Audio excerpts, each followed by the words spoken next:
오늘 하나님께서 주신 말씀은 미가서 7장 7절로 10절까지입니다. 구약성경 미가서 7장 7절로 10절까지 말씀입니다. 다 찾으셨으면 제가 봉독하도록 하겠습니다. 오늘 오직 나는 여호와를 우러러보며 나를 구원하시는 하나님을 바라보나니 나의 하나님이 나에게 귀를 기울이시리로다. 나의 대적이여 나로 말미암아 기뻐하지 말지어다. 나는 엎드러질지라도 일어날 것이요 어두운 데에 앉을지라도 여호와께서 나의 빛이 되실 것이미로다. 내가 여호와께 범죄하였으니 그의 진노를 당하려니와 마침내 주께서 나를 위하여 논쟁하시고 심판하시며 주께서 나를 인도하사 광명에 이르게 하시리니 내가 그의 공의를 보리로다. 나의 대적이 이것을 보고 부끄러워하리니 그는 전에 내게 말하기를 내 하나님 여호와가 어디 있느냐 하던 자라. 그가 거리에 진흙같이 밟히리니 그것을 내가 보리로다. 아멘. 오늘 말씀은 인간의 죄와 하나님의 구원, 원수인 사단 마귀에 대한 하나님의 승리의 메시지를 전하고 있습니다. 7절에서 하나님에 대한 악망과 하나님을 바라봄, 하나님의 귀 기울이시는 은혜에 대해서 말씀하고 8절은 하나님의 은혜로 원수 대적이 기뻐하는 일이 일어나지 않을 것임과 성도가 엎드러져 어두운 데에 앉을지라도 다시 일어날 것이며 하나님께서 빛이 되어서 일으켜 주실 것임을 말씀합니다. 9절은 인간이 범죄하여 하나님이 진노하실지라도 하나님께서는 결국은 다시 원수 마귀와 싸우시고 승리하시어 범죄한 인간을 광명으로 인도하여 내시고 그의 공의를 보게 하심으로 구원하시리라는 말씀입니다.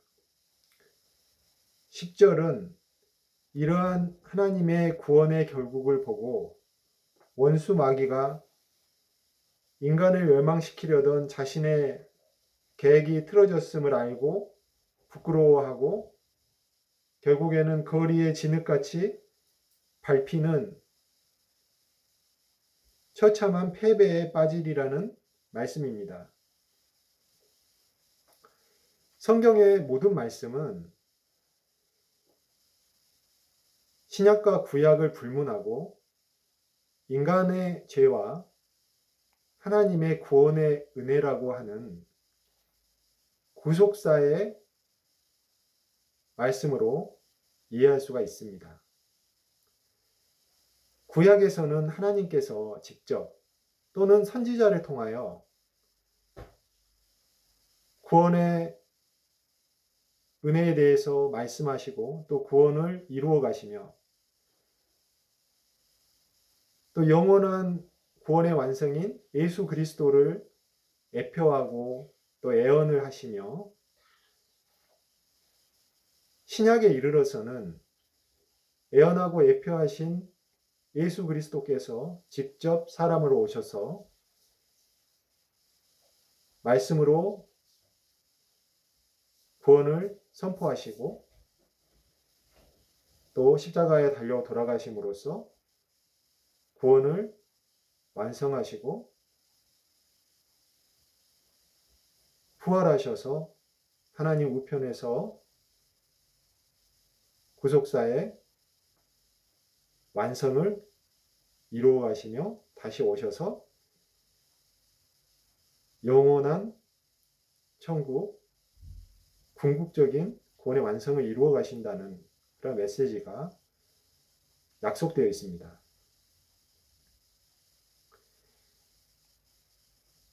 이러한 구속사에 있어서 핵심적인 부분은 인간의 죄와 이에 대한 하나님의 구원의 은혜, 인간과 하나님의 관계이고 그 중보자 되신 예수 그리스도의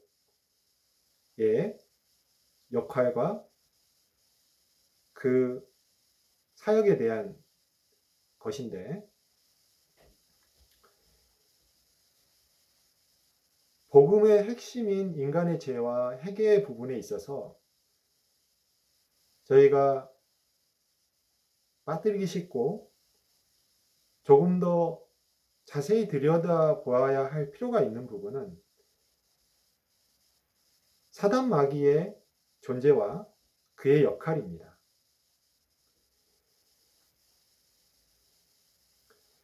원수인 사단 마귀를 보지 못하고서는 이 구속사의 복음의 정확한 이해가 어렵고, 그리고 이를 받아들이고 올바로 보기가 어렵습니다. 원수인 사단 마귀는 반역하여 타락한 천사로 애초에 하나님의 창조 계획인 하나님의 다스리심과 그리고 이러한 하나님의 다스리심에 순종하기를 원하시는 하나님의 계획을 거역함으로써 출발하였습니다. 그래서 인간을 유혹하여 하나님의 명령을 거역하여 선악과를 먹게 만들고 최초 반역을 이끌었던 것입니다. 사단 마귀의 반역에 동참하게 된 것이 인간의 죄의 본질이기 때문에 하나님의 공의의 명령에 따라서 인간은 죽을 수밖에 없는 존재가 되었습니다.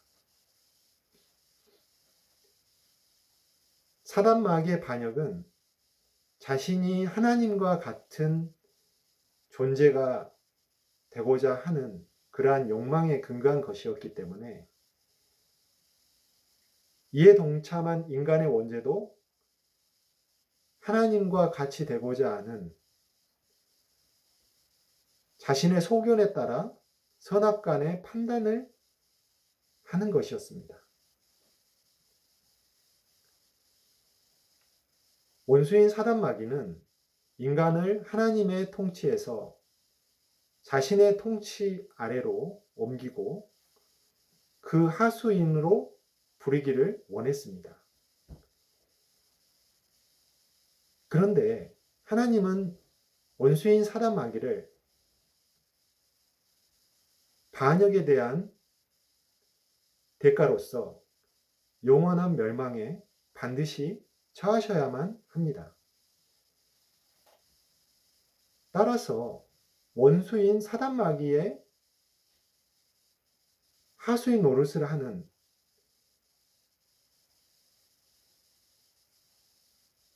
인간 역시 멸망시키실 수밖에 없는 것입니다. 그런데 하나님께서는 영원히 진노하시고 돌이키실 생각이 없는 원수인 사단 마귀와는 달리 자신의 형상대로 창조하신 인간에 대해서는 영원한 멸망을 시키시기를 원치 않으실 정도로 저희를 사랑하시기 때문에 저희를 돌이키실 구원의 계획을 세우시고 이를 실행하시기에 이르신 것입니다.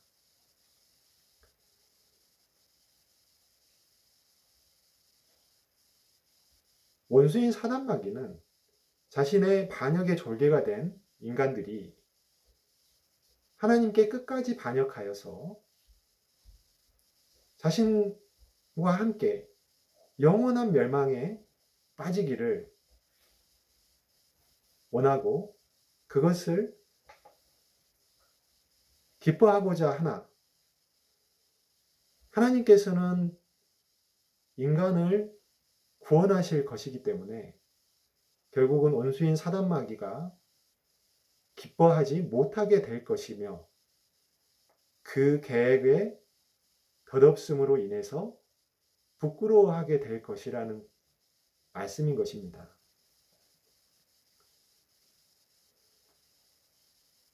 그러면 원수인 사단마귀의 손아귀에 있는 저희 인간들을 하나님은 어떻게 구원하신다는 말씀입니까?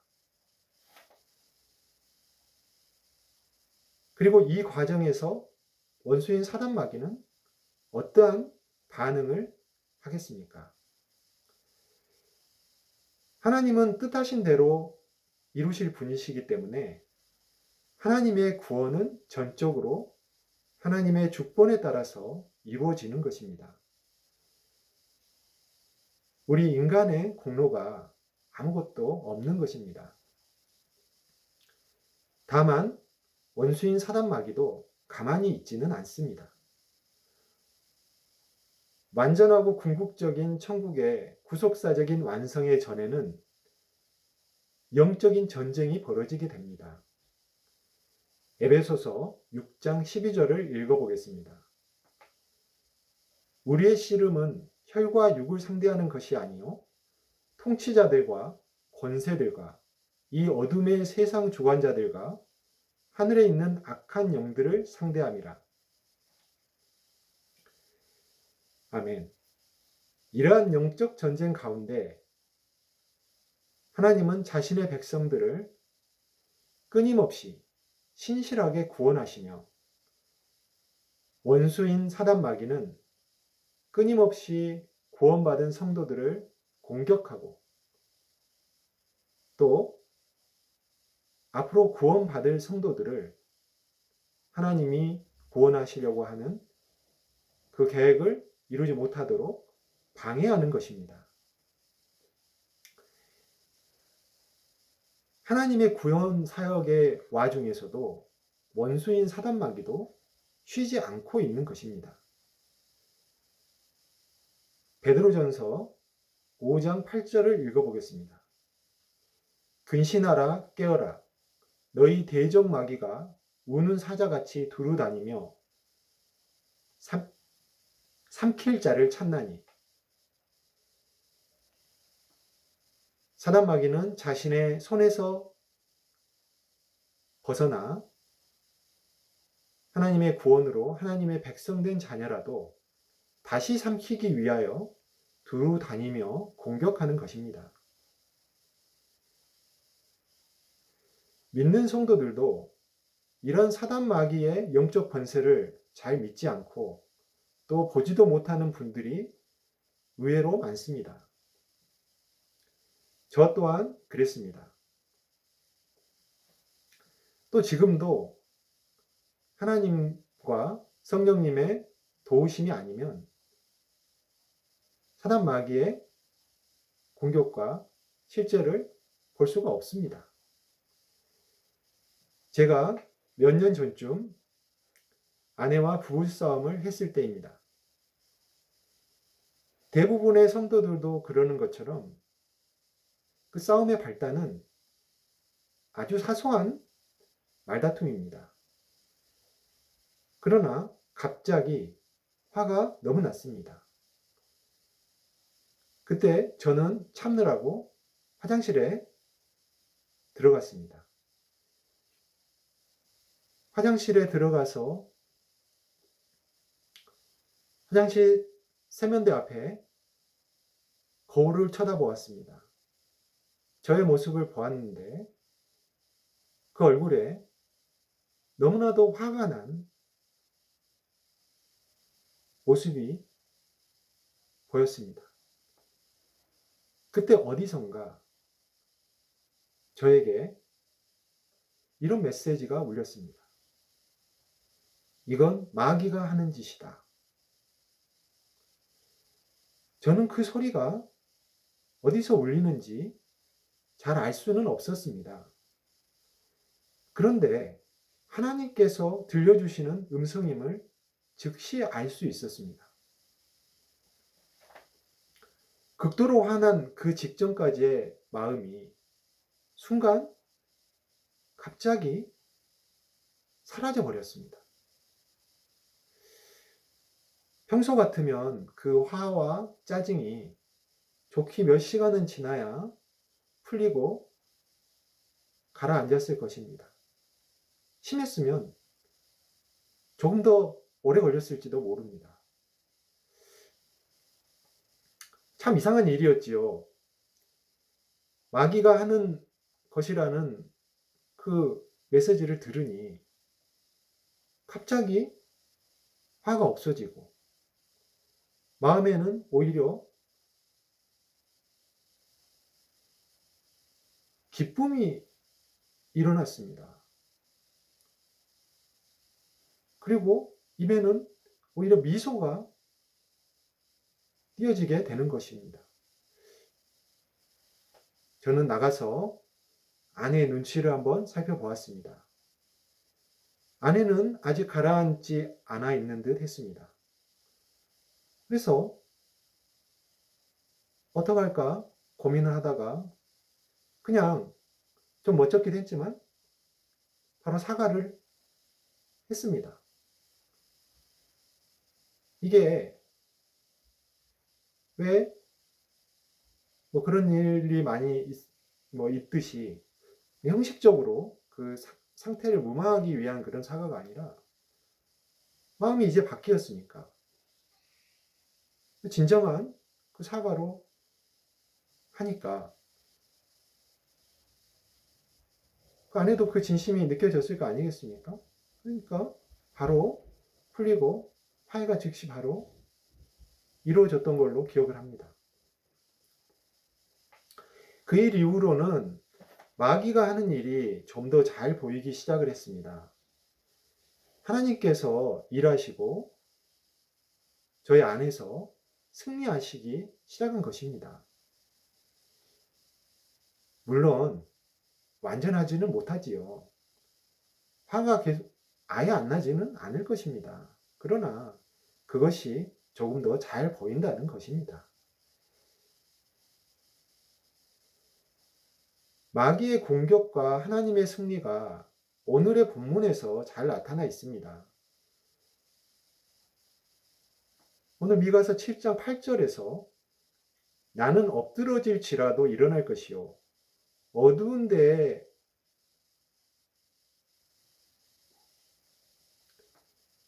앉을지라도 여호와께서 나의 빛이 되실 것이미로다라고 말씀합니다.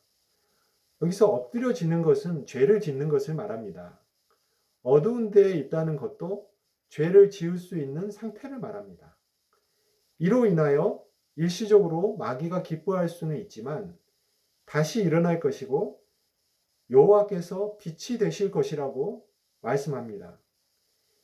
일어난다는 것은 다시 죄를 용서받는 것이고 빛이 되신다는 것은 어두운 죄의 권세로부터 광명인 빛과 생명의 권세로 옮겨간다는 뜻입니다.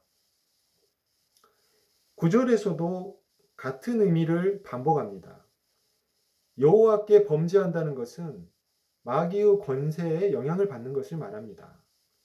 그러나 주께서 나를 위하여 직접 논쟁하시고 심판하사 마귀의 권세 아래 범죄한 나를 광명으로 인도하여 내신다는 것입니다.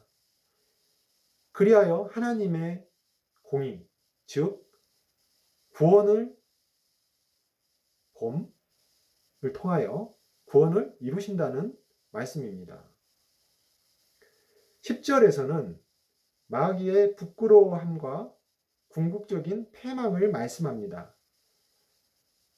마귀는 하나님의 인간에 대한 구원을 보고 자신의 계획이 틀어졌음을 알게 되고 부끄러워하게 될 수밖에 없고 결국은 궁극적인 패망을 맛보고 영원한 멸망으로 짓밟히는 존재가 될 것이라는 말씀입니다.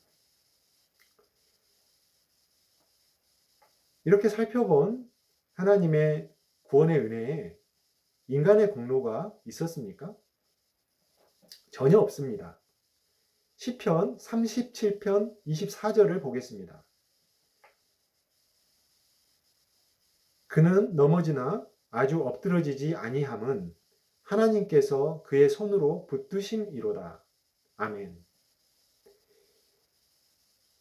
이 말씀은 마귀의 공격으로 성도들도 끊임없이 넘어지거나 또 넘어질 정도로 비틀거리나 그러나 엎드러지지 않고 일어선다는 말씀입니다.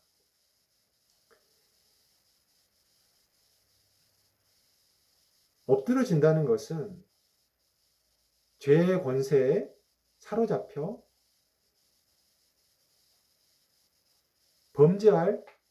계속하여 범죄할 정도에 이른다는 말씀입니다. 엎드려지지 않는다는 것은 마귀의 권세에 빠져 알면서도 지속적인 죄를 저지름으로써 구원을 잃을 정도로 죄에 빠지지는 않는다는 말씀입니다. 이러한 엎드러지지 않음의 은혜도 하나님께서 그의 손으로 붙드심 때문이라고 말씀을 합니다.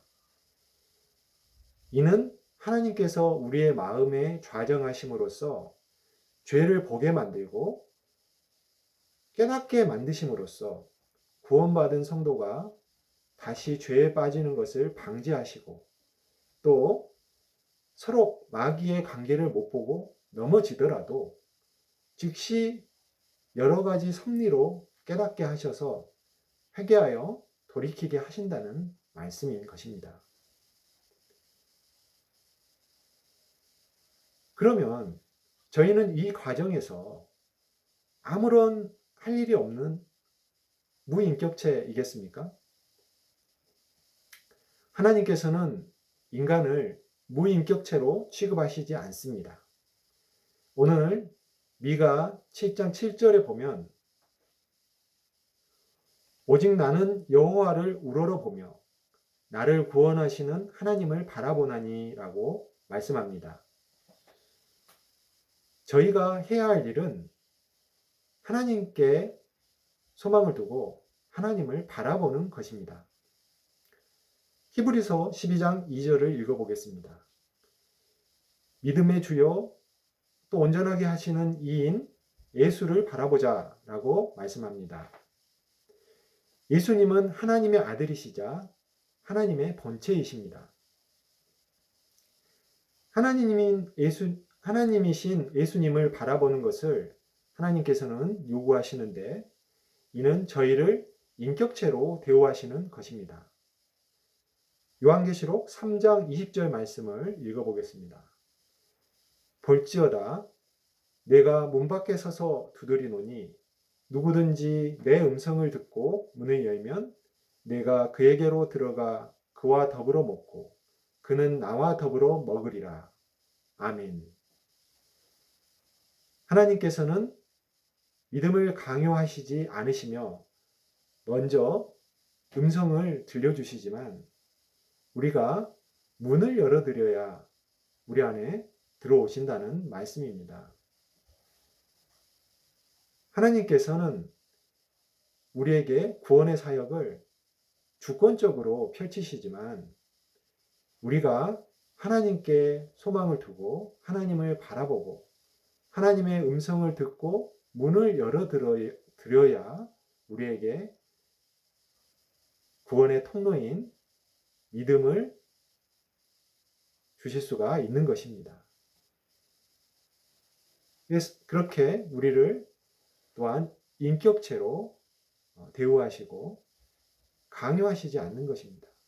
그래서 하나님께서 모든 사람에게 구원하실 하나님의 백성으로 택정함이 있지만 그 각자의 삶의 여정에서 그 구원의 시기와 장소와 그 섭리와 계획이 모두 조금씩은 차이가 있는 것입니다. 하나님께서는 끊임없이 저희에게 구원의 손길을 내미시고 음성을 들려주시지만 거기에 반응해야 하는 것은 또한 저희들의 몫이기도 하는 것입니다. 자, 오늘 말씀을 정리하여 보겠습니다. 우리를 죄인 되게 만들고 범죄하게 만드는 것은 죄와 사망의 권세의 주관자인 대적 사단 마귀입니다. 그러나 우리는 죄인 된 것도 사단의 관계에 빠져 일시적 우발적으로 범죄하는 것도 너무 걱정할 필요는 없습니다. 구원의 주권자이신 하나님께서 그 손으로 친히 저희를 붙잡고 계시고 성령으로 깨닫게 하셔서 즉시 회개하고 돌이켜 광명으로 인도하실 것이기 때문입니다. 하나님께서 마귀와 친히 싸우시고 승리하셔서 우리를 궁극의 구원으로 인도하실 것이기 때문입니다. 누가복음 5장 32절을 읽어보겠습니다. 내가 의인을 부르러 온 것이 아니요 죄인을 불러 회개시키러 왔노라. 아멘. 예수님께서 친히 사람으로 오신 것은 저희가 죄인이기 때문이지 의인이기 때문이 아닙니다. 죄인인 저희를 불러 회개시켜서 구원하시려고 하신 것입니다. 빛 대신 자신을 직접 보여주시고 빛이신 말씀을 들려주심으로써 저희에게 구원을 알려주시고 또 구원하시고 친히 십자가에 달려 돌아가심으로써 구원을 이루려고 하신 것입니다.